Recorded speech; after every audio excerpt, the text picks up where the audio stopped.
Chapter 440. There were many kinds of ginseng in this world. Common ginseng, American ginseng, red ginseng, purple ginseng, and wild ginseng. Amongst them, the rarest and most expensive of them all was none other than the purple ginseng. Moreover, ginseng itself had a lifespan, and most of them could not live for more than 100 years. Therefore, if a ginseng plant was not picked, it could easily become a century-old ginseng or a few hundred-year-old ginseng. After that, it would eventually come to an end. Any ginseng that could live for 400 or 500 years was the best type of ginseng. Furthermore, any ginseng that could live for more than 700 years was very precious and extremely rare.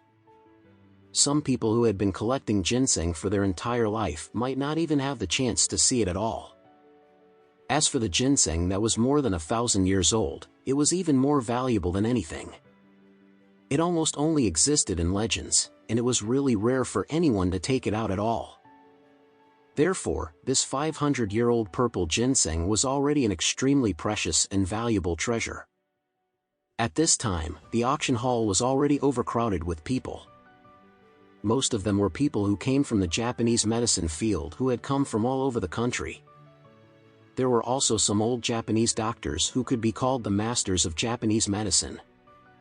Amongst them, many people were familiar with Paisel, and upon seeing Paisel, most of them quickly stepped forward to congratulate him. Truthfully, the reason why they were congratulating him was because he had successfully created a miracle in medicine history by successfully curing paraplegia. However, deep down, Paisel felt ashamed.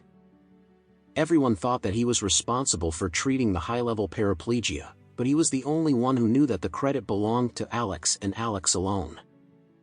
However, Alex wanted to keep a low profile, and that was the reason why he wanted Paisel to take the credit for the cure instead.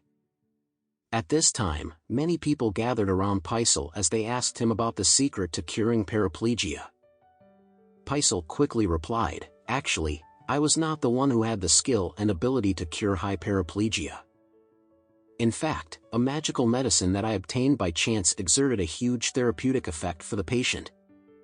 Someone asked immediately, "Dr. Billy, can you publish the prescription for this magic medicine? Once it is published, it will definitely benefit all mankind." "That's right." Someone chimed in immediately before he said, "Dr. Billy, after you publish the prescription for the magic medicine, you may even get a Nobel Prize in medicine." Paisel simply brushed them off as he said, "Forget it.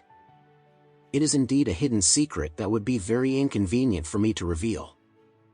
Just then, a young man dressed in a suit and leather shoes approached Paisel before he bowed slightly and said, "Hello, Dr. Billy. My name is Suki, and I am the chairman of Suki Pharma." Paisel nodded slightly before he said, "I have heard about Suki Pharma before. Is there a reason why you are looking for me today?"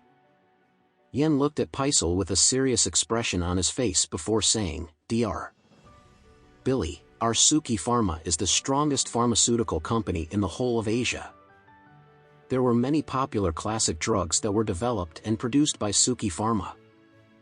I believe that with such strength and power, we definitely have the ability to support and carry forward your prescription for the high-level paraplegia so that we can sell the medicine to more than 200 countries around the world. Therefore, I sincerely hope that you are willing to sell the prescription to us." Paisel frowned as soon as he heard the other party's words. After that, he said, "If I remember correctly, many of the medicine and drugs that you carry were not developed by your company.